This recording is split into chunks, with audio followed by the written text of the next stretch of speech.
तो ये तो हम पहले ही कहते हैं कि तुम्हारे सारे त्योहार खाने पीने के हैं। मुहर्रम पे खिचड़ा,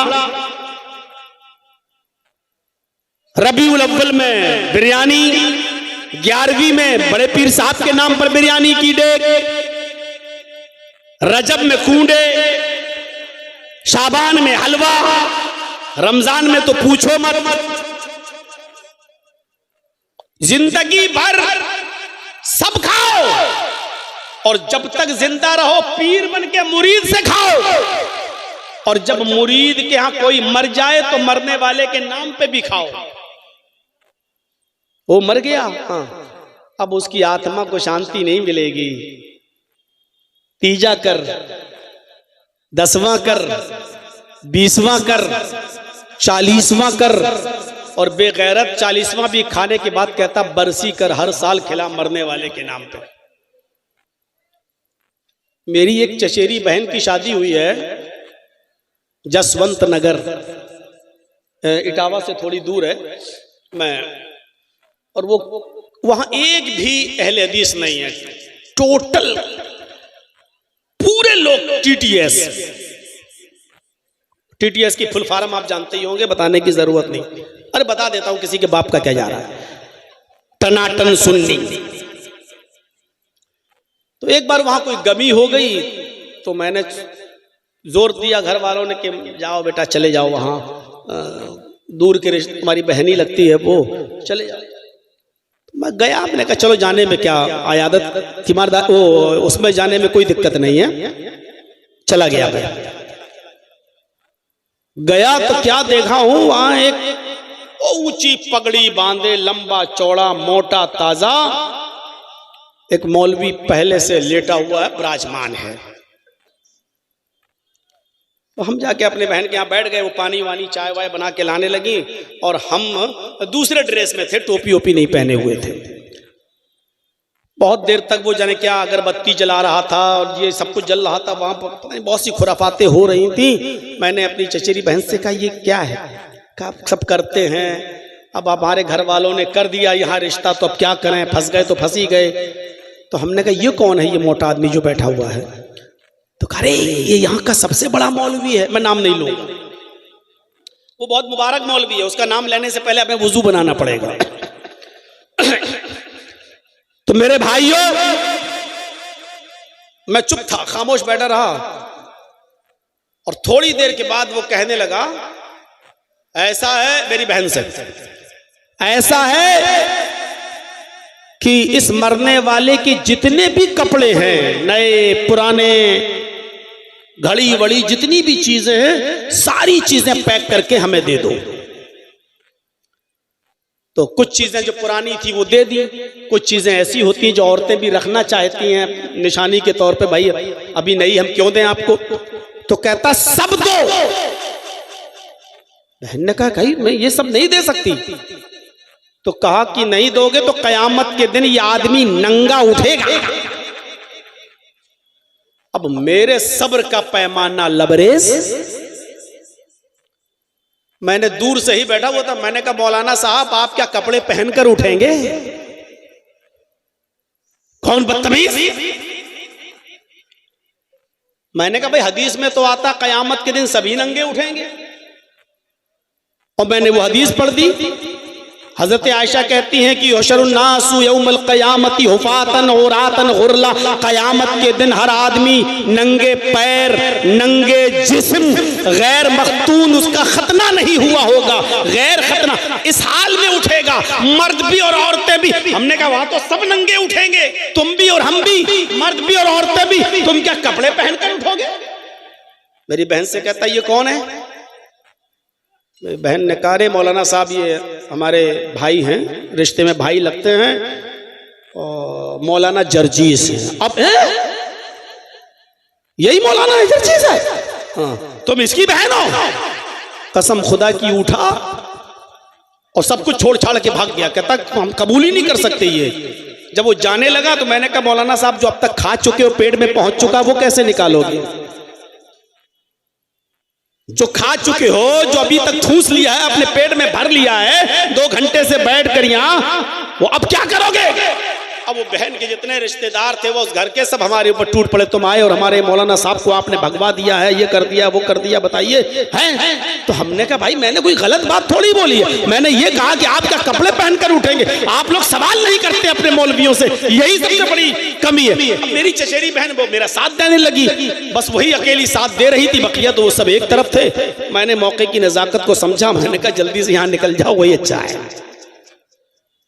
तो मेरे भाइयों थोड़ी देर बैठा और उसके बाद हम चले आए। मेरे बताना ये मेरा मकसद है कि मरने के बाद भी नहीं छोड़ती है ये कौम, मरने के बाद भी।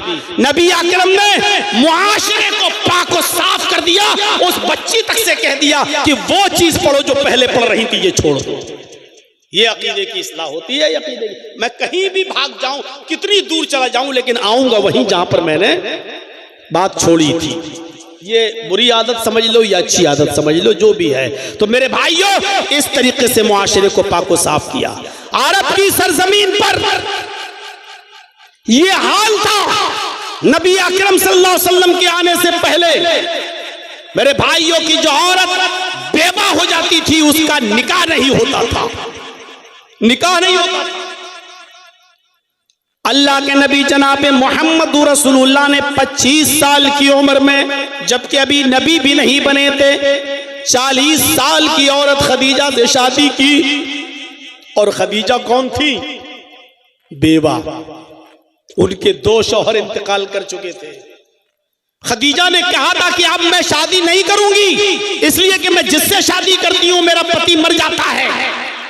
लेकिन अल्लाह के रसूल की अमानतदारी देखकर 25 साल की उम्र में जब खदीजा रजी अल्लाह ताला अन्हा का आप माल लेकर मुल्क के शाम में बेचने जाते थे और प्रॉफिट बहुत होती थी, अल्लाह के नबी सल्लल्लाहु अलैहि वसल्लम सारी प्रॉफिट जितना कमाया बिजनेस में वो सब खदीजा को दे देते थे। और खदीजा उसमें परसेंटेज के हिसाब से अल्लाह के रसूल को उजरत और मजदूरी देती थी। ये अमानतदारी, ये ईमानदारी देखी तो हजरत खदीजा रह नहीं पाई और उन्होंने अपनी लौंडी के जरिए मोहम्मद रसूलुल्लाह तक खबर पहुंचाई कि खदीजा आपसे शादी करना चाहती हैं, क्या आप निकाह करेंगे? खदीजा ने ईमानदारी देखी। और मेरी कौम की बेटियों तुम क्या देखती हो? व्हाट्सएप पे कोई मुस्कुरा के बोल दे तुम कहती हो बहुत अच्छा,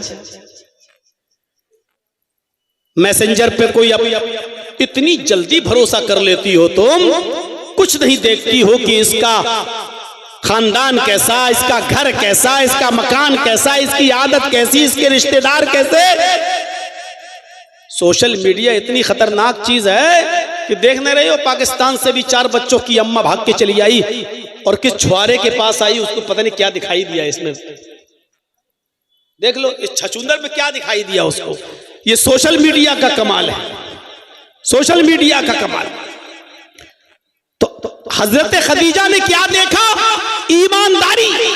25 साल की उम्र में 40 साल की खदीजा से आपने निकाह किया और फिर जब आपकी बीबी खदीजा का इंतकाल हो गया तो उसके बाद में आपने जितनी भी शादियां की, आप ताज्जुब करेंगे वो शादियां आपने जो की या तो बेवा से या तलाकशुदा औरत से।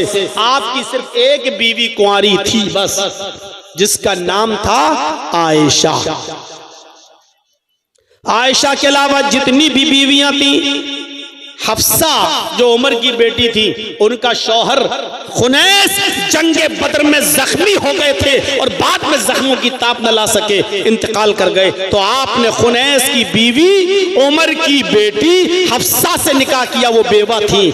आपने सफिया से निकाह किया, वो भी मेरे भाइयों एक जंग में गिरफ्तार करके लाई गई, कैदी बनकर लाई गई, हिस्से में नबी की आई, लौंडी बनी, आपने आजाद कर दिया। फिर उसके बाद में आपने उनको अपने निकाह में ले लिया। हजरत सफिया से आपने निकाह किया। खदीजा के अलावा मैमूना, वो भी आपकी बीवी जो थी वो बेवा।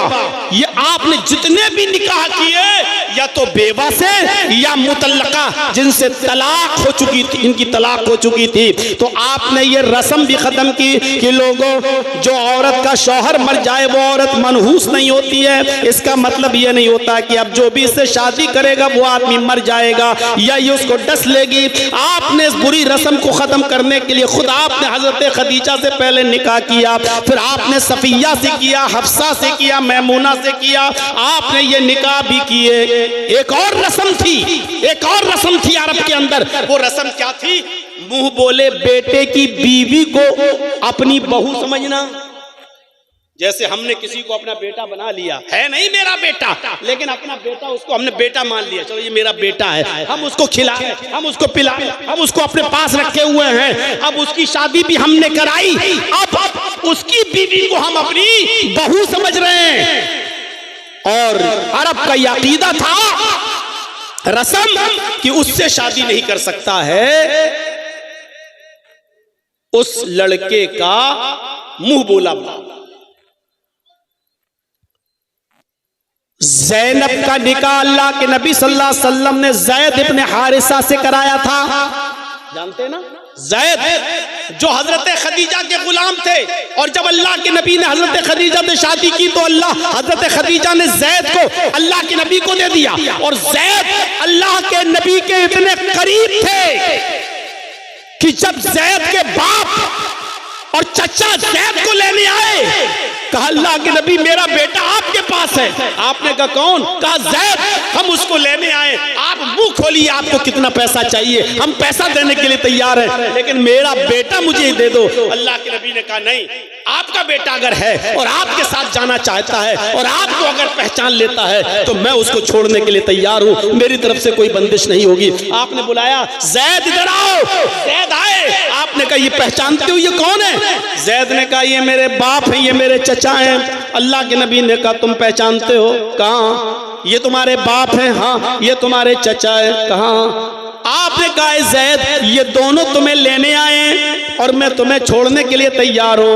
ये बेचारे पूरी तुम गिरफ्तार कर लिए गए या कैद कर दिए गए या पकड़े गए या अगवा कर लिए गए और कई सालों से तुम्हारे माँ बाप परेशान थे, आज तुम्हें लेने आए हैं, मैं तुम्हें इनके हवाले कर रहा हूँ, तुम जा सकते हो, तुम अपने माँ बाप के पास, अपने चचा, अपने रिश्तेदारों में जा सकते हो। ज़ैद रोने लगे। अल्लाह के नबी ने कहा क्यों रो रहे हो? कहा अल्लाह के नबी मैं आपको छोड़कर नहीं जाऊंगा। तब बाप ने कहा बेटा तू गुलाम बनकर रहेगा, मैं तुझे आजाद कराने आया, मैं लेने आया, और तू कह रहा है कि मैं मोहम्मद के पास रहूंगा। तू आजादी पर गुलामी को तरजीह देता है। उसने अपने बाप से कहा मेरे अब्बू मोहम्मद के पास मैं गुलाम बनकर नहीं, घर का मालिक बनकर रहता हूँ, जो चाहता हूँ खाता हूँ, जो मर्जी आती है काम करता हूँ, जो मर्जी आती है नहीं करता हूँ, जहाँ जाना चाहता हूँ जाता हूँ। मोहम्मद रसूलुल्लाह मुझे अपने बेटे की तरह रखते हैं, अपने गुलाम की तरह नहीं।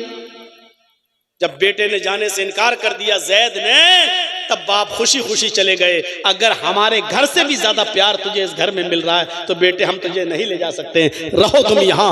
हंसते हुए गए, आए थे रोते हुए, हंसते हुए गए कि मेरा बेटा यहाँ खुश है। अल्लाह के नबी ने जब ये देखा कि ज़ैद अपने माँ बाप के साथ नहीं गया मेरी मोहब्बत देखकर, तो ज़ैद का हाथ पकड़ा और खाने काबा में ले गए और खाने काबा में ले जाकर लोगों में ऐलान किया, लोगों सुन लो, ये ज़ैद आज के बाद मेरा बेटा है, मोहम्मद की वरासत में इसका भी हक है, यानी मेरी जब वरासत तकसीम होगी तो इसमें मेरे बेटे को भी हिस्सा मिलेगा।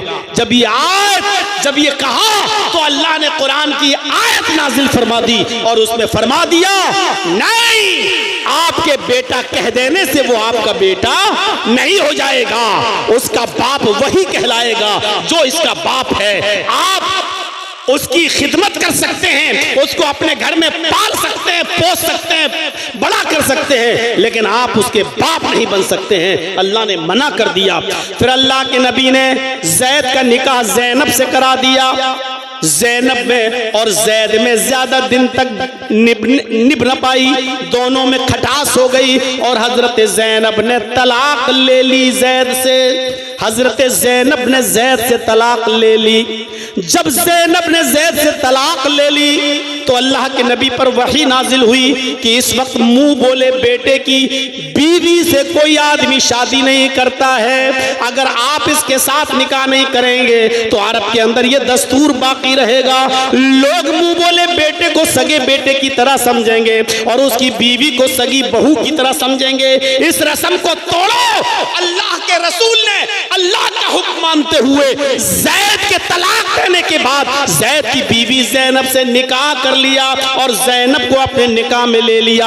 आपने ऐसा करके इस रस्म को तोड़ा कि मुंह बोले बेटे की बीवी को अगर मुंह बोला बेटा तलाक दे दे तो उसका बाप उस लड़की से, उस औरत से शादी करना चाहे तो कर सकता है। इसमें कोई बुराई नहीं है क्योंकि वो उसका सगा बेटा नहीं है। अरब के अंदर ये दस्तूर था। आपने इस रस्म को भी खत्म किया। कितना अंधेरा था, कितनी बुराइयां थी अरब की सरजमीन पर मेरे भाइयों, आप अंदाजा लगा सकते हैं।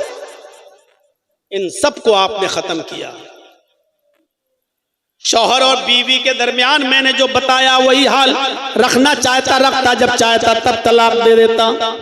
अल्लाह के रसूल ने कैसी मोहब्बत करके दिखाई कि कुर्बानी का दिन है और गोश्त खा रहे हैं, उठाते मुंह तक ले जाते हैं, फिर वापस कर देते हैं, फिर मुंह तक ले जाते हैं, वापस कर देते हैं, फिर मुंह तक ले जाते हैं, वापस कर देते हैं। रोने लगे। हजरत आयशा कहती हैं आप रो रहे हैं? अल्लाह के नबी ने फरमाया हाँ आयशा, आज मुझे अपनी बीवी खदीजा की याद आ रही है। आज खदीजा जिंदा होती तो आज कुर्बानी के दिन वो भी मेरे साथ बैठी होती और खाना खाती। हजरत आयशा कहती हैं उस बूढ़ी औरत को आप याद करते हैं जो 66 साल की उम्र में मर गई, इस दुनिया से चली गई, इंतकाल कर गई। आए अल्लाह के नबी, उस 66 साल की बूढ़ी औरत को आप याद करते हैं और हम जवान औरतें आपकी खिदमत में मौजूद हैं। आप हमसे फायदा उठाइए, आप उस बूढ़ी औरत को क्यों याद करते हैं? अल्लाह के नबी ने फरमाया आयशा खामोश, तुम नहीं जानती हो, तुम नहीं जानती हो खदीजा कौन थी। तुम खदीजा का मुकाबला करना चाहती हो, नहीं कर सकती हो। खदीजा खदीजा थी और आयशा आयशा है। खदीजा की तरह तुम नहीं बन सकती हो। आयशा जब सारी दुनिया मोहम्मद को झुटला रही थी तो खदीजा अकेले मोहम्मद की तस्दीक कर रही थी। जब सारी दुनिया मोहम्मद के नबी होने का इनकार कर रही थी तो खदीजा अकेले अशहदु अल्ला इलाहा इल्लल्लाह व अशहदु अन्ना मुहम्मदन अब्दुहु व रसूलुहु पढ़ रही थी। जब सारी दुनिया मोहम्मद को पत्थर मार रही थी और मेरा सर फट रहा था, खून मेरे माथे से पेशानी से टपक रहा था, तो अकेले खदीजा अपने सर का दुपट्टा फाड़ कर मेरा खून साफ कर रही थी। मेरा खून साफ करके मुझे ढारस दे रही थी और तसल्ली दे रही थी। आयशा तुम खदीजा का मुकाबला नहीं कर सकती हो। खदीजा खदीजा है और आयशा आयशा है। इस तरीके से आप अपनी बीवी खदीजा के साथ रहे, इस तरीके से आपने रोल अदा किया। मेरे भाइयों, हजरत आयशा से भी मोहब्बत की इंतहा थी, इतनी इंतहा थी, इतनी इंतहा थी कि हजरत आयशा के ऊंट को छोड़कर आप सफिया की ऊंट पर सवार हो गए। पता नहीं था, सफिया ने हजरत आयशा से अपना ऊंट बदल लिया। तुम्हारा ऊंट कमजोर है और तुम्हारे ऊंट पर अल्लाह के नबी बैठते हैं, ऐसा करो कि ये ऊंट मुझे दे दो और मेरा अच्छा वाला ऊंट तुम ले लो, क्योंकि ये ताकतवर है, तुम दोनों बैठते हो ना, तो इस ऊंट को ले लो। अल्लाह के नबी जब आए तो आपने समझा ये ऊंट आयशा का है और आयशा ने सफिया का ऊंट ले लिया। सफिया की ऊंट पर बैठ गए। आपने कहा सफिया तुम, ये तो आयशा। कहा नहीं, हमने ऊंट चेंज कर लिया है। अच्छा चलो कोई बात नहीं, आधी दूर इनके साथ आए, अब आधी दूर तुम्हारे साथ चल देते हैं। आप सफिया के साथ चले, जबकि बारी थी हजरत आयशा की। हजरत आयशा को इतनी देर की जुदाई बर्दाश्त नहीं हुई। जब मकाम पर पहुंची तो जंगल में चली गई, जंगल में चली गई। बुखारी की रिवायत, जंगल में जाने के बाद एक सुनसान खेत में, एक हरे भरे खेत में घास में उन्होंने अपना पैर डाल दिया और पैर दाखिल करने के बाद कहा अल्लाहुम्मा सल्लि अलैया क़रबन औ हय्यतन। आय अल्लाह, आसमान से कोई, आय अल्लाह इस खेत में, इस झाड़ी में कोई सांप भेज दे या कोई बिच्छू पैदा कर दे, तल्दिगुनी, जो मुझे डस ले, जो मुझे काट ले और उसके जहर से मैं मर जाऊं, हुआ रसूलु कला अक़ूलु लहू शैया, वो तेरे नबी है, मैं उनकी शान में कुछ नहीं कह सकती। यानी मेरे ऊंट के बजाय सफिया के ऊंट पर बैठ गए, मेरी बारी की है और फिर भी आप दूसरी बीवी के ऊंट पर बैठ गए, मैं ये जुदाई बर्दाश्त नहीं कर सकती। इतनी मोहब्बत थी हजरत आयशा सिद्दीक़ा को अल्लाह के रसूल से, ये मोहब्बत करना सिखलाया था अल्लाह के रसूल ने, ऐसा प्यार करना सिखलाया था मोहम्मद रसूलुल्लाह ने, रूह फूंक दी प्यार की मोहम्मद रसूलुल्लाह सल्लल्लाहु अलैहि वसल्लम ने। गौर करो, जब सारी दुनिया सूरज को देखती थी और सूरज को सूरज कह रही थी, सूरज को सूरज कह रही थी, तो हजरत आयशा से पूछा गया तो हजरत आयशा कहती मेरा सूरज तो मोहम्मद रसूलुल्लाह है, मेरा सूरज तो मोहम्मद रसूलुल्लाह है। फिर वो शेर भी पढ़ा करती थी और कहा करती थी, ली शम्सुन वलिलाफाक़ शम्सुन, ली शम्सुन वलिलाफाक़ शम्सुन, शम्सी खैरुम मिन शम्सिस समाई, फ़इन्न शम्स तत्लू बाद फज्रिन, शम्सी तालिउन बादल इशा। हजरत आयशा ये शेर पढ़ा करती थी, एक आसमान का सूरज है, एक मेरा सूरज है, ली शम्सुन, एक मेरे पास भी सूरज है, एक आफाक आसमान का भी सूरज है, ली शम्सुन वलिलाफाक़ शम्सुन, शम्सी खैरुम मिन शम्सिस समा, मेरा सूरज आसमान के सूरज से ज्यादा अच्छा है, मेरा सूरज आसमान के सूरज से ज्यादा बेहतर है। फिर कहती थी, शम्सुन्नासी तत्लू बाद फजरिन, लोगों तुम्हारा सूरज तो फजर के बाद पूरब से निकलता है, तुम्हारा सूरज फजर के बाद पूरब से निकलता है, शम्सी तत्लू बादल इशा, लेकिन मेरा सूरज इशा के बाद मेरे बिस्तर पे आता है, मेरा सूरज इशा के बाद मेरे बिस्तर पे आता है। यानी मोहम्मद रसूलुल्लाह को सूरज बताया है हजरत आयशा ने, ऐसी मिसाली मोहब्बत पैदा कर दी मेरे भाइयों। ये कितने रस्म व रवाज को खत्म किया मोहम्मद रसूलुल्लाह सल्लल्लाहु अलैहि वसल्लम ने। एक शख्स को देखा, वो नमाज पढ़ रहा, आया वुजू बनाया, नमाज पढ़ी, आपने उसको बुलाया, इधर आओ, इरजी, दोबारा जाओ, वुजू बनाओ, फसल्ली इन्नका लम तुसल्ली, अभी तुमने नमाज नहीं पढ़ी। वो दोबारा गया, वुजू बना के आया, फिर नमाज पढ़ी, आपने कहा इरजी, फिर लौटो, वुजू बनाओ, दोबारा आओ, दोबारा नमाज पढ़ो, फइन्नका लम तुसल्ली, तुमने नमाज नहीं पढ़ी।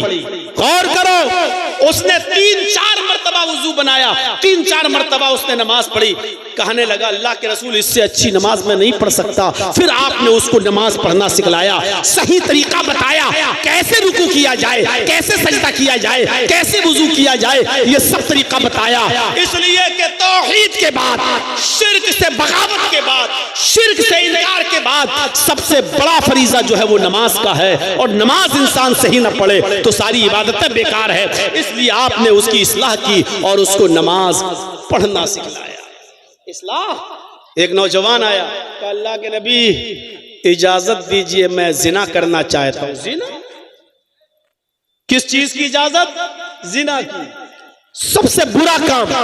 और किससे इजाजत मांग रहा? दुनिया के सबसे अच्छे इंसान से, अल्लाह के रसूल से। अल्लाह के नबी मुझे जिना की इजाजत दीजिए। साहबा उसको डांट रहे, हट हट कमीना, चुप चुप, क्या बोल रहा, चुप। अल्लाह के नबी मुस्कुराते, कहते नहीं नहीं नहीं, तुम डांटो नहीं।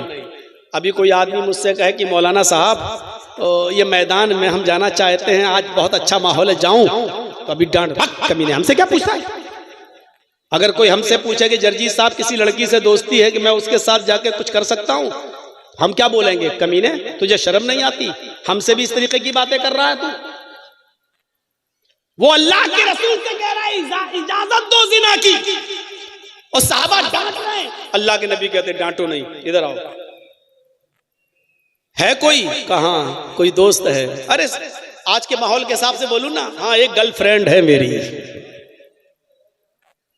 अच्छा, मिलना चाहते हो? कि जी। आपने कहा ठीक है मैं इजाजत देता हूं, लेकिन ये बताओ कि जो काम तुम उसके साथ करना चाहते हो, अगर मैं तुमसे ये कहूं कि ये काम तुम अपनी बहन के साथ करो तो करोगे? कहता फिदा का बीवा उम्मी या रसूल अल्लाह, मेरे माँ बाप आप पर कुर्बान। अल्लाह के नबी, बहन के साथ कैसे कोई कर सकता है? नहीं, कोई इज्जत वाला इंसान, इज्जतदार शख्स अपनी बहन के साथ ये काम नहीं कर सकता। आपने कहा बेटी के साथ, कहा नहीं।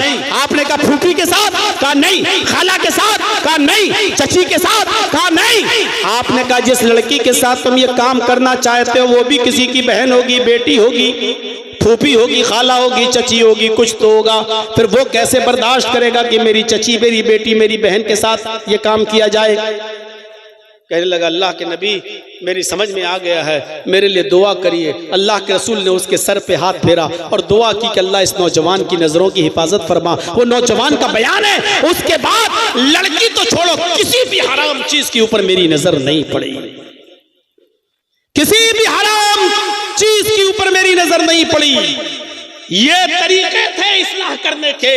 आप बहुत बड़े मुअल्लिम थे, बहुत बड़े मुस्लिह थे। समाज की इस्लाह जिस अंदाज से मोहम्मद रसूलुल्लाह ने की, किसी ने नहीं। अभी गफ्फार साहब से मसला पूछा गया ना कि रमजान के महीने में माइक के जरिए मस्जिद से सहरी के लिए उठाना जायज है कि ना जायज? अब्दुल गफ्फार साहब न जायज कह पाए न नाजायज कह पाए और कहा कि अच्छा नहीं लगता। मेरे भाइयों, ऐसा तरीका सरासर गलत और नाजायज है।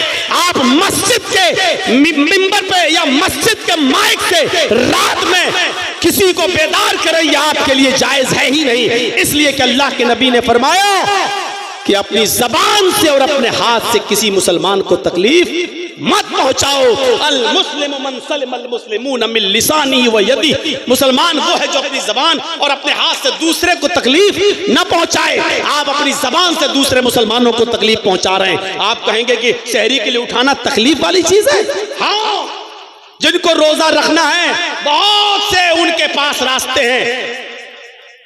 मोबाइल में अलार्म लगाना, घड़ी में अलार्म लगाना, उठ जाना, उनके पास बहुत से तरीके हैं।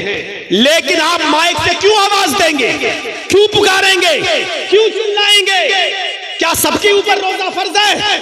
एक बूढ़ा बाप जिसको रोजा डॉक्टर ने मना कर दिया, पूरी जिंदगी अब वो रोजा नहीं रख सकता जब तक वो जिंदा है, उसके ऊपर रोजा है ही नहीं, वो फिदिया देगा बेचारा।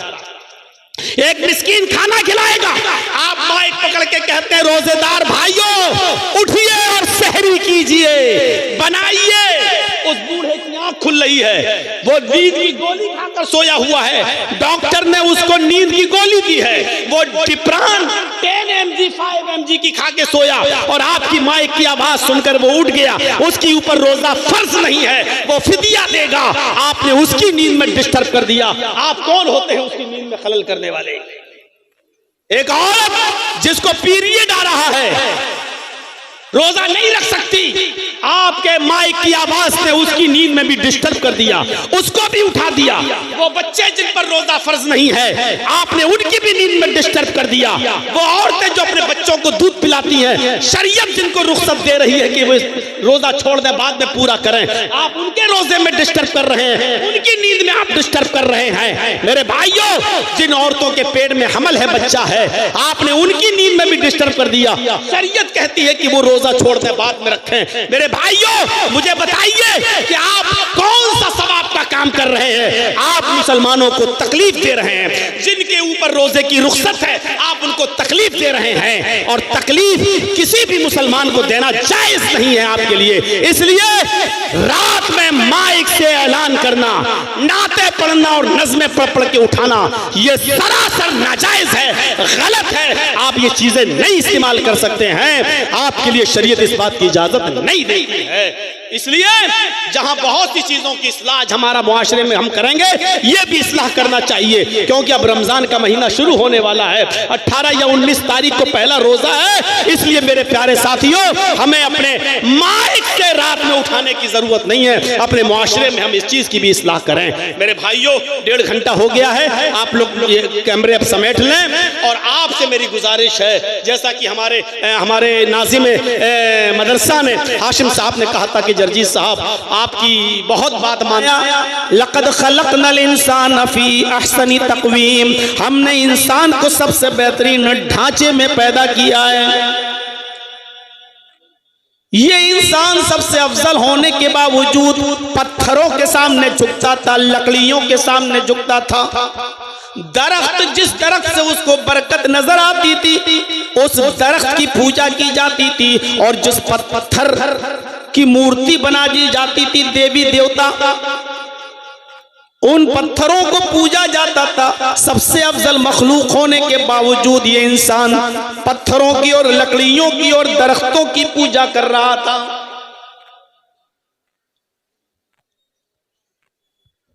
हालत ये थी कि शराब इतनी पी जाती थी कि जब उनके घर में कोई बच्चा पैदा होता तो उस बच्चे को माँ का दूध या शहद नहीं पिलाया जाता, सबसे पहले उसके हलक में शराब के कतरे डाले जाते थे। और शराब के नशे में इतना धुत हो जाता था कि शराब पीकर वो भूल जाता था कि मेरी बीवी कौन है और मेरी बेटी कौन है। कभी कभी बीवी को छोड़कर वो बेटी ही का हाथ पकड़ लिया करता था। फख्र मबाहात का यह हाल था कि लोग कहते थे कि मैं तुमसे ऊंचा, वो कहता था कि मैं तुमसे ऊंचा, मैं तुमसे अफजल, वो कहता था कि मैं तुमसे अफजल, मेरी कौम सबसे ऊंची, वो कहता था कि मेरी कौम सबसे ऊंची। जुए में लोग रकम हार जाते थे तो मकान लगा देते थे, और मकान हार जाते थे तो बीवी लगा देते थे, और बीवी भी जुए में हार जाते थे तो जवान बेटी जुए में लगा दिया करते थे। औरतों की सूरत हाल ये थी कि उनको कपड़े पहनकर खाने काबा का तवाफ करने की इजाजत नहीं थी। बिल्कुल बरहना और नंगी होकर वो खाने काबा का तवाफ किया करती थी।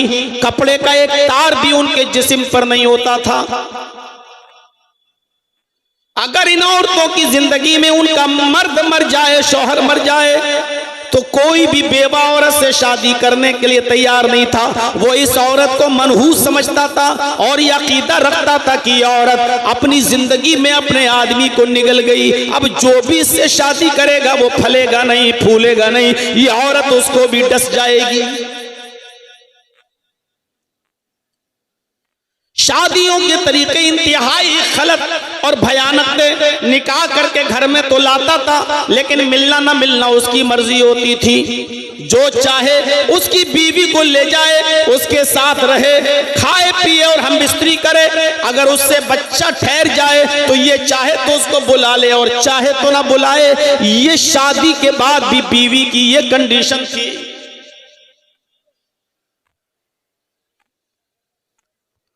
लड़के पैदा होते तो इस डर से मार डाले जाते कि ये कहीं बड़े होकर मेरे साथ न खाएं,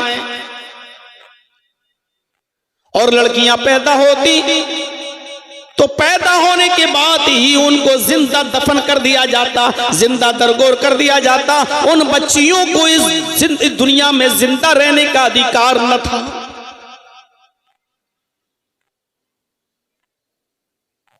हम और आप सब मिलकर पूरे हिंदुस्तान में सारे मदरसे मिला लो, सारे मौलवियों को जोड़ लो, कई लाख मौलवी, कई हजार मदरसे,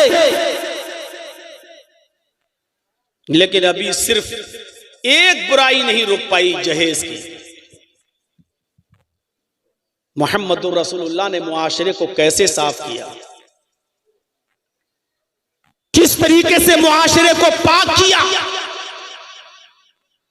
हम नहीं जानते। शराब धीरे धीरे हराम हुई, क्योंकि इतने रसिया थे शराब के कि अल्लाह के नबी सल्लल्लाहु अलैहि वसल्लम को हजरत उमर जैसे सहाबी ये कह रहे हैं, अरे अल्लाह के नबी शराब हराम करार दे दीजिए, शराब बहुत नुकसान पहुंचा रही है समाज में। लेकिन अल्लाह के नबी सल्लल्लाहु अलैहि वसल्लम हजरत उमर फारूक की बात भी नहीं मान रहे हैं। कह रहे हैं नहीं उमर, अगर शराब हराम कर देंगे तो ये लोग शराब इतनी आसानी से नहीं छोड़ पाएंगे। पैदा होते ही बच्चे के मुंह में शराब डाली जाती हो, इतनी शराब पीने वाली कौम ये शराब कैसे छोड़ देगी? हजरत उमर फारूक ने कई मर्तबा कहा अल्लाह के रसूल शराब हराम करार दे दीजिए, लेकिन अल्लाह के नबी कहते हैं कि नहीं। सोचिए कितना मुश्किल था शराब को हराम करार देना। पहली आयत जो शराब के सिलसिले में नाजिल होती है वो ये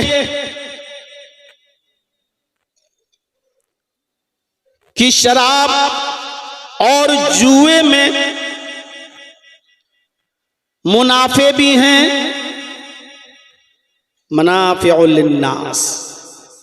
शराब के अंदर और जुए के अंदर कुछ नफा भी है, कुछ मुनाफा भी है, कुछ अच्छाई भी है, लेकिन इस्मुहुमा अकबरु मिन नफ़इहिमा। लेकिन इन दोनों का गुनाह इन दोनों के नफा से बढ़कर है। देखिए हराम नहीं करार दिया, सिर्फ ये बताया है कि इन दोनों का नुकसान नफे से ज्यादा है, यानी नफा तो है। आज हमारा नौजवान तबका जब शराब पीता है तो उसका मकसद क्या होता है? थोड़ा सुकून मिल जाएगा, शराब पी लेंगे तो हमारा टेंशन खत्म हो जाएगा।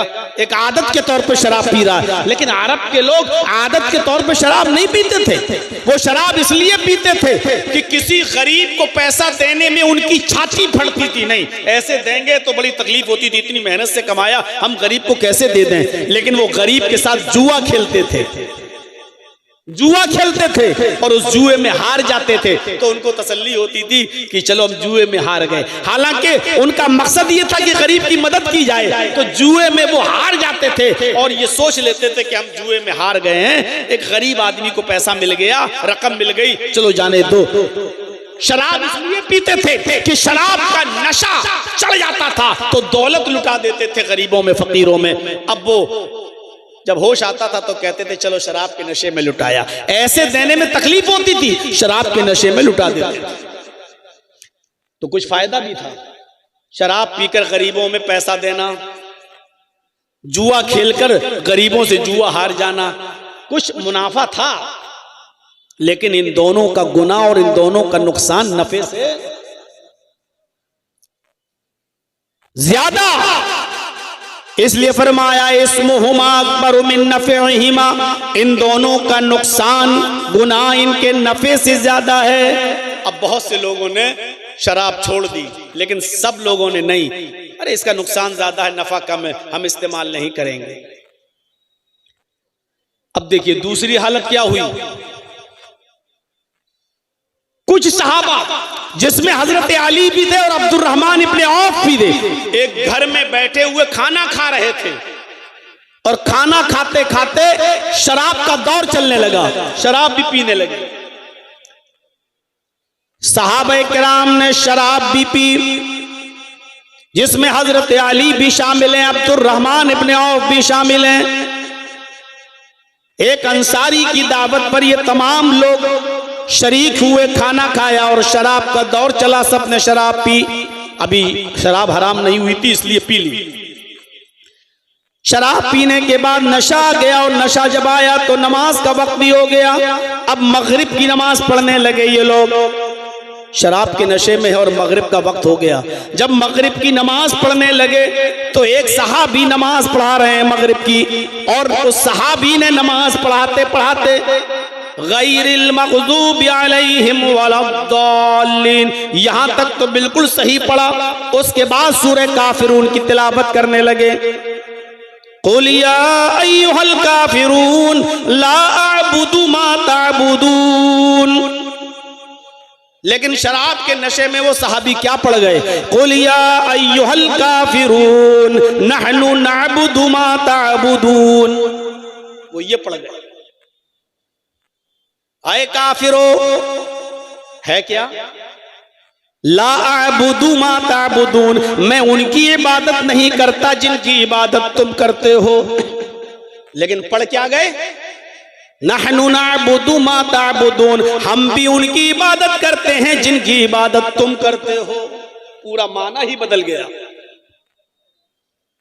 जब नमाज की हालत में कुरान गलत पढ़ा जाने लगा, तब अल्लाह ताला ने यह आयत नाजिल फरमाई, या अय्युहल्लज़ीना आमनू ला तक़रबुस्सला व अंतुम सुकारा, ईमानो वालो तुम नमाज के करीब न जाओ जब तुम नशे में हुआ करो। तब जब नशे में हुआ करो तब नमाज मत पढ़ा करो, यानी नमाज के करीब मत जाओ।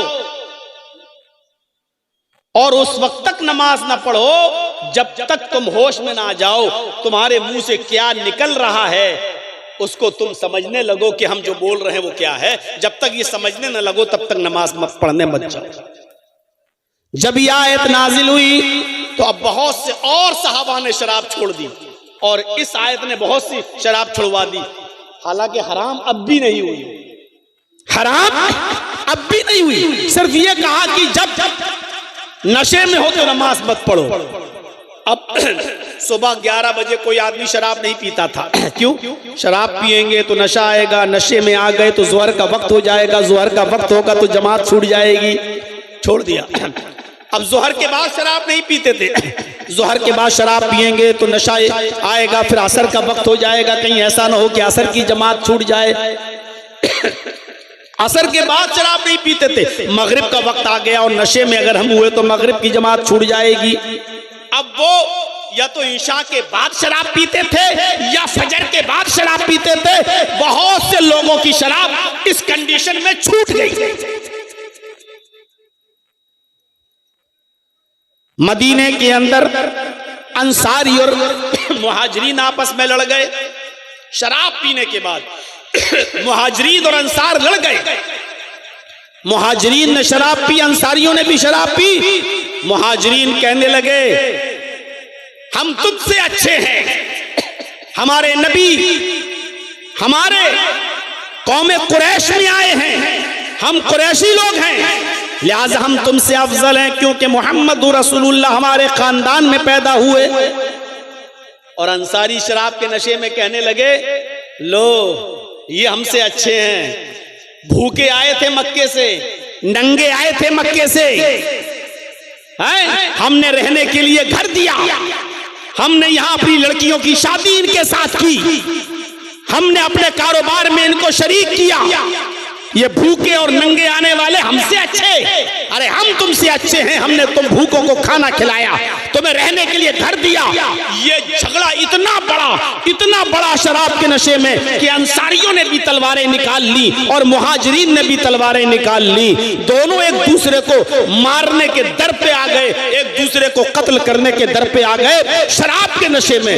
जब ये कंडीशन देखी तब शराब की हुर्मत का ऐलान होता है, इन्नमल खम्रु वल मैसिरु वल अंसाबु वल अज़लामु रिज्सुम मिन अमलि शैतान फज्तनिबूहु लअल्लकुम तुफ्लिहून। ऐ मुसलमानों, आज के बाद अब इस कंडीशन में ये हालत कि शराब पीकर तुम एक दूसरे की गर्दनें मारने लगे हो, एक दूसरे से अफजल करार देने लगे हो, जबकि हम इन तमाम खुराफातों को खत्म करने आए थे। कोई बड़ा नहीं, कोई छोटा नहीं, सब बराबर हैं, सबका बराबर का हक है। मैं ये तालीम लेकर आया था लेकिन तुमने तो इस तालीम ही की धज्जियां उड़ा दी। अब शराब, जुआ और बुतों के नाम पर चलने वाले चढ़ावे और 500 के फाल के तीर, रिज्सुम मिन अमलि शैतान, ये सब शैतान की गंदगी हैं, हराम है ये सब तुम पर। फज्तनिबूहु, इज्तिनाब करो, इनसे बचो, लअल्लकुम तुफ्लिहून, ताकि तुम कामयाब हो जाओ। इतने मरहलों से गुजरने के बाद अल्लाह तबारक व तआला ने शराब को और जुए को हराम करार दिया है, मुआशरे से इस चीज का सफाया किया है। अब तो सुकून से बैठो मेरे भाई, अब तो सुकून से बैठो। 35 मिनट हो गए हैं मुझे बोलते हुए, तो मेरे साथियों गौर करो, इस तरह शराब हराम हुई। अरब के अंदर एक और रिवाज था जो मैंने अभी शुरू में बताया आपको, लोगों को खरीदा जाता था, उनको गुलाम बना लिया जाता था और फिर उनके ऊपर जुल्म किया जाता था, उनके ऊपर जरूरत से ज्यादा बोझ लादा जाता था क्योंकि वो खरीद लिए गए। लड़कियों को लौंडी बना लिया जाता था। मोहम्मद रसूलुल्लाह सल्लल्लाहु अलैहि वसल्लम को फिक्र हुई कि इन लोगों की आजादी के लिए क्या कदम उठाया जाए, इन लोगों की आजादी के लिए क्या कदम उठाया जाए। तो आपने कुछ जराइम की सजा इतनी सख्त मुतय्यन फरमा दी कि उस सजा में रोजा रखने से भी बेहतर और मिस्कीनों को खाना खिलाने से भी बेहतर गुलाम को आजाद करना करार दिया। यह आजादी की मुहिम छिड़ गई। कोई शख्स अगर अपनी मां से, अपनी बीवी से कह दे अंते अलैया कज़हरे उम्मी, तू मुझ पर मेरी मां की तरह हराम है, जा हट, आज के बाद तुझे छूऊंगा नहीं, आज के बाद तुझे हाथ नहीं लगाऊंगा, तू मुझ पर मेरी मां की तरह हराम हो गई। अगर ये कह दे तो अब वो जब तक ये सजा नहीं भुगतेगा तब तक वो बीवी नहीं बना सकता अपनी बीवी को। अरब के अंदर ये दस्तूर था कि जब कोई शख्स अपनी बीवी से कह देता था कि तू मुझ पर मेरी मां की तरह हराम, तो मिल नहीं सकता था। अब वो मां की तरह खिदमत करना पड़ेगी उसकी। वो कहे पैर दबाओ तो दबाना पड़ेंगे, वो कहे मेरे कपड़े धुलो तो धुलना पड़ेंगे। अब उसकी खिदमत मां की तरह करना पड़ती। हजरत औस इब्न सामित ने अपनी बीवी खौला बिनते सालबा को यही तो बोल दिया था, अंते अलैया कज़हरे उम्मी, किसी बात पर गुस्सा होकर कि तू मुझ पर मेरी मां की तरह हराम हो गई। तो खौला बिनते सालबा ने अल्लाह के नबी सल्लल्लाहु अलैहि वसल्लम से गुजारिश की कि कोई रास्ता निकालिए। अल्लाह के नबी ने भी मना कर दिया, कोई रास्ता नहीं। वो जब मस्जिद नबवी के अंदर गई और 2 रकात नमाज पढ़ी और दुआ मांगी, आए अल्लाह मेरे और मेरे शौहर के दरमियान कोई रास्ता निकाल, अगर तू रास्ता नहीं निकालेगा तो कौन रास्ता निकालेगा। तब अल्लाह ताला ने इस रस्म को खत्म करने के लिए और अपनी बीवी को, जिसको माँ बोल दिया गया है, उसको दोबारा बीवी बनाने के लिए एक सजा मुतय्यन कर दी। ये सजा भुगतने के बाद ही तुम बीवी बना सकते हो। पहली सजा ये मुतय्यन की है कि जो लोग अपनी बीवी को अपने ऊपर माँ की तरह हराम कर लेते हैं, उनको चाहिए कि अब उनको दोबारा अपनी बीवी मानने से पहले और दोबारा अपनी बीवी बनाने से पहले एक गुलाम आजाद करें। देखिए आजादी की कितनी फिक्र हुई। इंसानियत किसी की गुलामी करने के लिए पैदा नहीं हुई है, इसलिए आजाद होने का हक है। तो आपने ये मुतय्यन कर दिया कि वो एक गुलाम आजाद करें। और गुलाम बहुत महंगा होता था। इतनी कीमत किसी के पास अगर ना हो, इतना महंगा गुलाम ना खरीद सके और गुलाम आजाद ना कर सके, तो फिर दूसरा ऑप्शन ये दिया कि 60 रोजे रखे, वो भी पे दर पे कंटिन्यू रेगुलर रोजे रखे 60। और तीसरा ऑप्शन ये दिया, अगर 60 रोजे रखने की भी ताकत ना हो तो 60 मिस्कीनों को खाना खिलाए, 60 मिस्कीनों को एक टाइम खाना खिलाए। अब चाहे एक दिन खिला दे 60 को बुलाकर, या एक एक करके 60 दिन खिलाए, या 10-10 करके 6 दिन खिलाए, या 30-30 करके 2 दिन खिलाए। जब तक 60 पूरे नहीं हो जाएंगे अपनी बीवी से मिल नहीं सकता। 60 पूरे कर लो तब तुम्हारी बीवी बन जाएगी। अब तुम जा सकते हो अपनी बीवी के पास। गुलाम की आजादी ये वो कर रहा है जहां अरब के अंदर गुलाम बनाने का रवाज था, उन पर जुल्म करने का रवाज था। और इसी तरीके से एक जुर्म वो जो अभी अब्दुल गफ्फार साहब से पूछा गया था सल्फी से मसला कि रोजे की हालत में अगर कोई शख्स अपनी बीवी से हम बिस्तरी कर ले तो, मैं तो हाशिम भाई से कह रहा था लगता है ये करना चाहता है, या हो सकता है कि कभी कर लिया हो। कई मर्तबा तो ये मसला मैं खुद बयान कर चुका हूं और अभी तक वही मसले पूछे जा रहे हैं। जो शख्स रोजे की हालत में अपनी बीवी के साथ हम बिस्तरी कर लेता है तो ये रोजा दोनों का बेकार हो जाता है, मर्द का भी बेकार, औरत का भी बेकार, दोनों का रोजा, ये रोजा खत्म हो गया। अब सजा, ये रोजा तो बाद में रखना ही पड़ेगा। ये रोजा जो इस कंडीशन में तुम मिले हो रोजे की हालत में अपनी बीवी से, ये दोनों का रोजा खराब, मर्द का भी औरत का भी। अब सजा सुनिए, सजा क्या है? अब सजा सिर्फ मर्द को मिलेगी या सजा औरत को भी मिलेगी? इस सिलसिले में सही मसला यह है कि अगर रोजे की हालत में उसने अपनी बीवी से अगर हम बिस्तरी की है और बीवी भी राजी थी, बीवी भी एग्री थी कि अच्छा आओ ठीक है मिल लेते हैं, अगर वो, इसको भगाओ, तो इस नालायक को भगाओ यहां से। अबे मैं कोई लड़की हूं जो मेरे ऊपर लाइट मार रहा तू?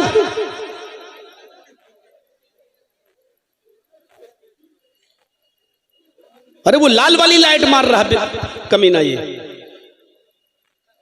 तुझे इतनी भी अकल नहीं है, ये लड़कियों पे मारी जाती है। कोई तेरी बहन बेटी पे मार रहा होगा, जाके पता लगा। अब अगर लाइट आई तो ऐसा जवाब दूंगा, ऐसा बोलूंगा कि भाग जाओगे शर्म की वजह से यहां से। सीधे आंख पे गई, बताइए दोस्तों। इसकी रेजेस इतनी खतरनाक होती हैं कि आप इसका अंदाजा नहीं लगा सकते।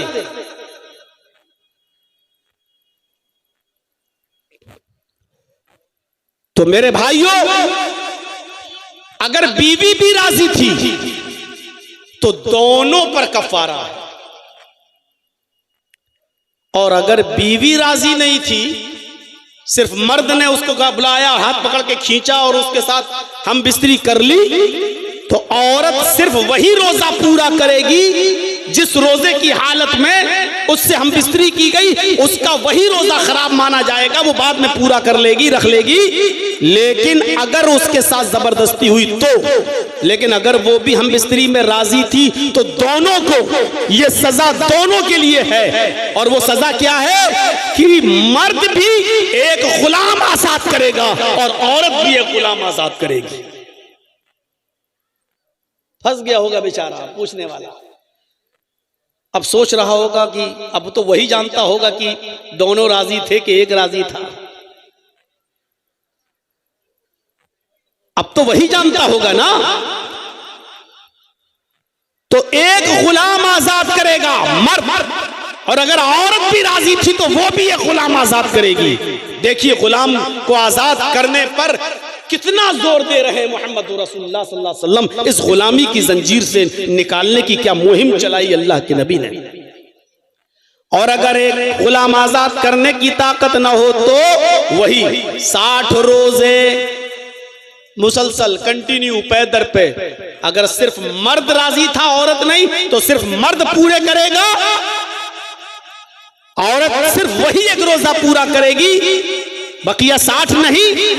लेकिन अगर औरत भी राजी थी तो औरत वो रोजा भी पूरा करेगी और बाद में 60 रोजे भी मुसलसल कंटिन्यू पैदर पे वो भी रखेगी। और अगर रोजा रखने की भी ताकत नहीं है तो फिर 60 मिस्कीनों को खाना खिलाएगा, ये मर्द भी। और अगर औरत रजामंद थी तो औरत भी, और औरत राजी नहीं थी तो औरत फिर 60 मिस्कीनों को खाना नहीं खिलाएगी। तो गुलामी की जंजीरों को इस तरीके से तोड़ा गया है मेरे भाइयों। ये मुहिम चलाई थी मोहम्मद रसूलुल्लाह सल्लल्लाहु अलैहि वसल्लम ने। हजरत उमर फारूक रज़ियल्लाहु ताला अन्हु एक जंगल में थे और वहां एक चरवाहा बकरियां चरा रहा था। हजरत उमर फारूक को भूख लगी, आप अपने साथियों के साथ उसके पास गए। आपने कहा क्या तुम बकरियां चराते हो? उसने कहा हाँ। आपने कहा बिअनी शातन, क्या एक बकरी बेचोगे? उसने कहा नहीं, ये बकरी मेरे मालिक की है, मैं नहीं बेच सकता, मैं तो गुलाम हूं अपने मालिक का, मैं नहीं बेचूंगा। हजरत उमर ने कहा बकरी एक मुझे बेच दो। मैं इस बकरी को ज़िबा करने के बाद उसकी खाल उतार कर तुम्हें दे दूंगा। तुम अपने मालिक से ये कह देना कि जंगल में बकरियां चराते चराते दूर निकल गया और एक भेड़िए ने एक बकरी को मार डाला। भेड़िए ने एक बकरी मार डाली, एक बकरी खा गया।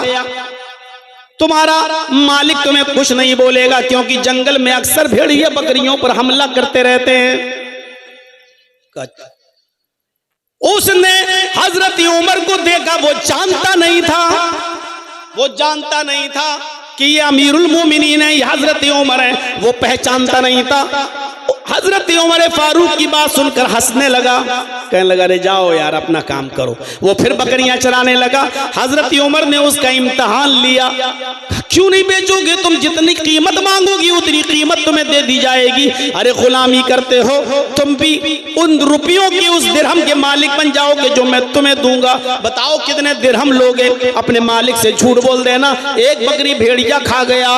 उसने जब दोबारा हजरत उमर फारूक से ये सुना तो चीख कर कहने लगा ऐन अल्लाह, ऐन अल्लाह, फिर अल्लाह कहाँ है, फिर अल्लाह कहाँ है? यानी मैं अपने मालिक से तो झूठ बोलकर बच जाऊंगा, लेकिन कयामत के दिन मैं अल्लाह से कैसे झूठ बोलूंगा? कयामत के दिन मैं अल्लाह को क्या जवाब दूंगा? हजरत उमर फारूक की आंखों में आंसू आ गए और आपने उसको कुछ नहीं बोला। फिर आप जब वापस आए तो दूसरे दिन आपने उसके मालिक को भी और उस गुलाम को दोनों को बुलाया। जब दोनों दरबारे खिलाफत में पहुंचे तो वो गुलाम डर गया, सोचने लगा अरे ये तो अमीरुल मोमिनीन है, कल मैंने इनको बकरी नहीं बेची, आज पता नहीं ये मुझे क्या सजा देंगे। हजरत उमर ने कहा आए इस गुलाम के मालिक, क्या ये गुलाम तुम्हारा है? कहा जी। क्या इसको बेचोगे? कहा नहीं। कहा तुम जितनी कीमत मांगोगे उतनी कीमत दी जाएगी, लेकिन इस गुलाम को मेरे हवाले कर दो। जब उसने ये सुना कि मुंह मांगी कीमत मिल रही है तो उसने जितना रकम मांगी हजरत उमर ने उतनी रकम उसको दे दी और उस गुलाम को खरीद लिया।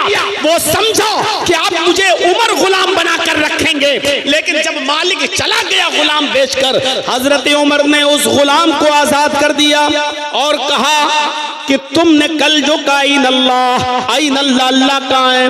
अल्लाह के डर की वजह से, अल्लाह के खौफ की वजह से तुमने उस बकरी को नहीं बेचा, जबकि दौलत तुम्हें मिल रही थी, रकम तुम्हें मिल रही थी, इसके बावजूद तुमने नहीं बेचा। तुम उमर से नहीं डरे, उमर के रब से डरते हो, इसलिए मैं तुम्हें आजाद कर रहा हूं। जाओ अब तुम आजाद हो। अभी तुम अपने मालिक के अंडर में थे, इसलिए तुम अपनी मर्जी के मुताबिक नमाजें नहीं पढ़ सकते थे, नफली रोजे नहीं रख सकते थे, रात में तहज्जुद नहीं पढ़ सकते थे, क्योंकि तुम्हारा मालिक तुमसे जब काम कराएगा तब तुम्हें काम करना होता था। अब मैंने तुम्हें आजाद कर दिया, जाओ अब तुम अल्लाह की इबादत करो। यही कलमा इख्तियार किए रहना, यही कलमा इख्तियार किए रहना और इसी तरीके से अल्लाह से डरते रहना। यही कलमा कल कयामत के दिन इंशाअल्लाह तुम्हें जहन्नम से भी आजादी दिलाएगा। तो गुलाम को आजाद करने की एक मुहिम चलाई थी जनाब मोहम्मद रसूलुल्लाह सल्लल्लाहु अलैहि वसल्लम ने। इस तरीके से गुलामों को आजादी मिलती थी। एक और चीज पर नजर डालिए, इंसानियत पैरों तले रौंदी जा रही थी। वकर्रमना बनी आदम, हमने इब्ने आदम को, हमने आदम की औलाद को बाइज्जत बनाया।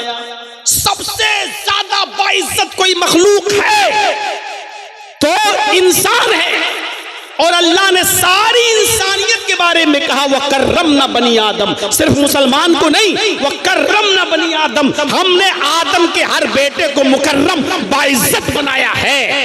लेकिन ये दरख्तों के सामने झुकने, पत्थरों के सामने झुकने लगे। मोहम्मद रसूलुल्लाह ने इनको समझाया कि लोगों, ये पत्थर तुमसे अफजल नहीं है, ये लकड़ियां तुमसे अफजल नहीं है, ये दरख्त तुमसे अफजल नहीं है, ये सारी चीजें अल्लाह ने तुम्हारी खिदमत के लिए पैदा की हैं, ये सारी चीजें तुम्हारे लिए पैदा की गई हैं। तुम इनसे खिदमत लो, तुम इनसे फायदा उठाओ, और तुम इन्हीं के सामने झुक रहे हो, इन्हीं के सामने इन्हीं की इबादतें कर रहे हो। कोई लात के सामने झुकता, कोई मनात के सामने झुकता, कोई उज़्ज़ा के सामने झुकता, कोई वद के सामने झुकता, कोई सुहा के सामने, कोई यगूस के सामने, कोई यहूक के सामने, कोई नसर के सामने। खाने काबा में 360 बुत और मूर्तियां रखी हुई थी। लोग उनके सामने पत्थरों की मूर्तियों के सामने झुका करते थे। मोहम्मद रसूलुल्लाह सल्लल्लाहु अलैहि वसल्लम ने उनको बताया कि ये पत्थरों की मूर्तियां हैं, इनके सामने मत झुको। क़ूलू ला इलाहा इल्लल्लाह तुफ़्लिहू, लोगो ला इलाहा इल्लल्लाह कह दो तुम कामयाब हो जाओगे। लोगो ला इलाहा इल्लल्लाह पढ़ लो तुम कामयाब हो जाओगे। एक अल्लाह की इबादत की तरफ बुलाया उनको, एक अल्लाह की इबादत की तरफ आओ, एक अल्लाह की इबादत। दरख्तों के सामने नहीं, पत्थरों के सामने नहीं, चांद और सूरज के सामने नहीं, एक अल्लाह को सजदा करो। आपने मुआशरे को, समाज को मूर्तियों की पूजा, पत्थरों की पूजा, दरख्तों की पूजा से मुआशरे को और समाज को आपने साफ किया है। मुआशरे में कितना अंधेरा था, कितनी जो है जलालत और गुमराही थी। मोहम्मद रसूलुल्लाह ने इस तरीके से इंसान को मुकर्रम बनाया कि तुम पत्थरों के सामने झुकते हो, तुम लकड़ियों के सामने झुकते हो। और खुद हाल ये था कि जब फतेह मक्का हुआ, जब मक्का फतह हुआ तो अल्लाह के नबी सल्लल्लाहु अलैहि वसल्लम मक्के में खाने काबा में दाखिल हो गए। 10,000 सहाबा आपके साथ थे। सबसे पहले फतेह मक्का के दिन आप खाने काबा में गए और खाने काबा में 360 मूर्तियां रखी हुई थी। अल्लाह के नबी ने सबसे पहले उन्हीं मूर्तियों को तोड़ा, उन्हीं मूर्तियों से खाने काबा को पाक किया। आप हजरत अली के कंधे पर सवार हो गए, हजरत अली बैठ गए, अल्लाह के नबी हजरत अली के कंधों पर सवार हो गए। हजरत अली अल्लाह के नबी को लेकर उठ गए। अल्लाह के नबी के हाथ में छड़ी थी, लकड़ी की छड़ी थी, और आप एक एक छड़ी से एक एक बुत को गिराते जाते। ऐसे ये बुत वो मारा, ऊपर से नीचे गिरा, टुकड़े टुकड़े हो गया। दूसरा बुत गिराया, टुकड़े टुकड़े हो गया। तीसरा बुत गिराया, जमीन पे गिरा, टुकड़े टुकड़े हो गया।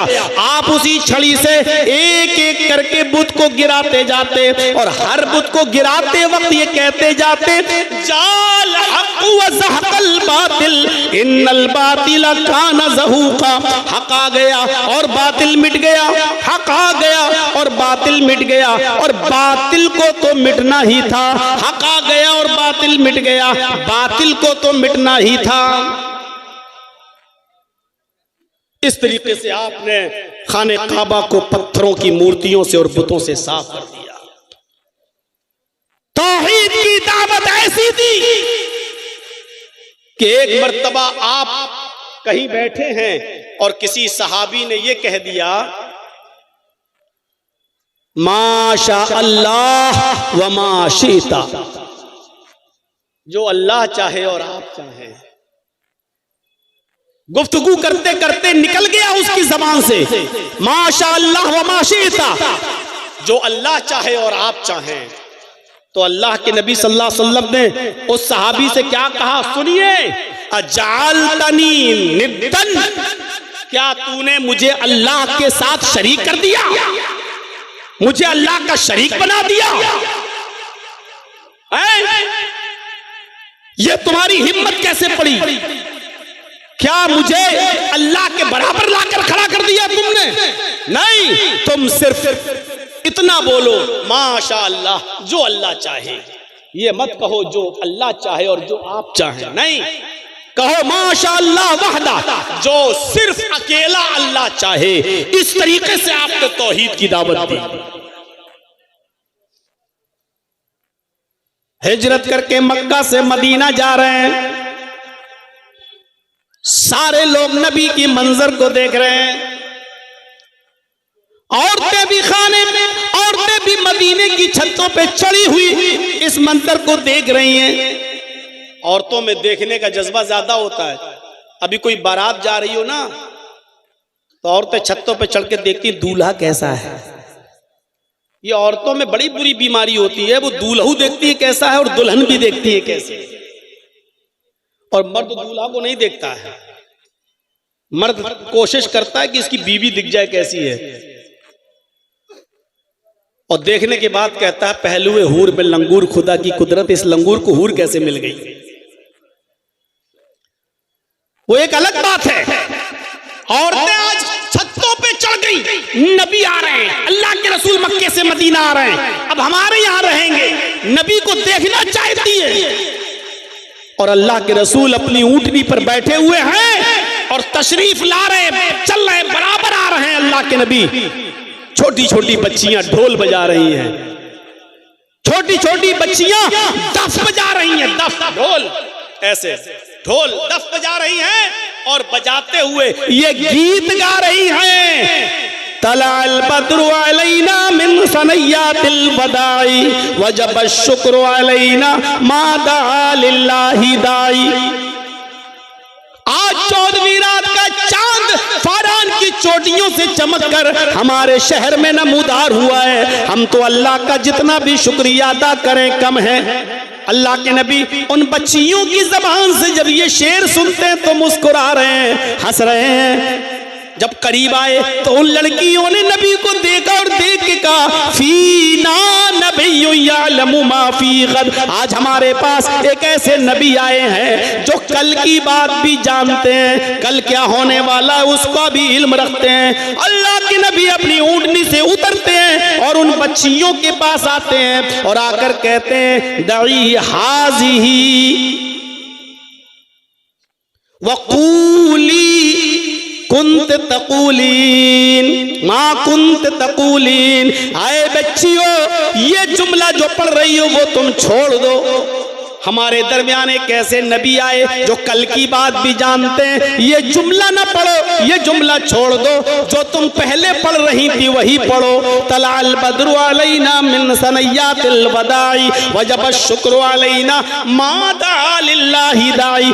ये जुमला पढ़ो, ये न कहो कि हमारे पास एक ऐसे नबी आए जो कल की बात जानते हैं। अल्लाह की कसम कल का इल्म मुझे नहीं है, कल मैं जिंदा भी रहूंगा या नहीं ये मुझे इसका भी इल्म नहीं है, कल मैं सेहतमंद रहूंगा या बीमार हो जाऊंगा मुझे इसका भी इल्म नहीं है। आपने उन बच्चियों को भी अकीदे से पाक कर दिया और ये अकीदा उनके जहनों से निकाल दिया, क्योंकि छोटे छोटे बच्चों को जो पढ़ाया जाता है बड़े होकर भी वो चीजें उनके दिमाग में बैठी रहती है, नहीं निकलती है। अच्छा बताओ, शुरू से देखते चले आ रहे हो ना, नमाज पढ़ने के बाद हाथ उठाकर दुआ मांगते थे ना, इमाम साहब भी और मुक्तदी भी सब। कितना मुश्किल काम था इसको हटाना। हमसे पूछो 20-22 साल पहले जब तकीरें करने आता था कलिया चक और मौजमपुर के इलाके में, कितना मुश्किल काम था। लोग कहते थे ये लोग नए नए मौलवी पैदा हो गए हैं, हमारे बाप दादा करते आए, ये लोग कहते बिदअत है, ये लोग कहते मना है। कितना मुश्किल काम था, क्योंकि जो बाप दादा के जमाने से चला रहा है, जो बचपने से हम करते चले आ रहे हैं, उसको छोड़ना बड़ा मुश्किल होता है, बड़ा मुश्किल। अगर आज ये बच्चियां अगर ये अकीदा रख लेंगी अपने अंदर तो फिर बुढ़ापे तक ये अपने दिमाग से नहीं निकाल पाएंगी, अपने दिमाग से नहीं निकाल पाएंगी। अब देख रहे हो ना, आप ही के इलाके का है ना एक मौलवी झारखंडी, मान लिया ना। अरे हम लोग भी तो वही कहते थे, लेकिन अब मान लिया ना। क्या कहता है वो? हमसे पूछते हैं हलवा कौन किताब में है। अरे हलवा किताब में नहीं होता, हलवा कढ़ाई में होता है। अरे अल्लाह के बंदे, यही तो हम पूरी जिंदगी कहते आए हैं कि तुम्हारे पास किताब और सुन्नत की कोई दलील नहीं है हलवे की। वो खुद कहता है तुम ढूंढते रहो किताब में, हम खाते रहेंगे कढ़ाई। वो कोई मौलवी तो है नहीं, अरबी मदरसे का एक क्लास भी नहीं पढ़ा हुआ है, वो तो कपिल शर्मा समझ लो, या पाकिस्तान का उसको वो उमर शरीफ समझ लो, बस इससे ज्यादा उसकी कोई हैसियत नहीं। उसको इसीलिए बुलाते भी हैं। पटाखे के बारे में क्या बोलता है आप तो जानते ही है कि अगर शादी में पटाखा बजाना सुन्नत होता तो हम पटाखा थोड़ी, हम तो बम लेके जाते, बम समधी के घर में छोड़ देते, डायरेक्ट जन्नत। अब इससे बड़ा मजाक और क्या हो सकता है। तो मेरे भाइयों, अब लोग मानने लगे हैं कि हम जो हलवा खाते हैं उसकी किताबों सुन्नत में कोई दलील नहीं है, वो कढ़ाई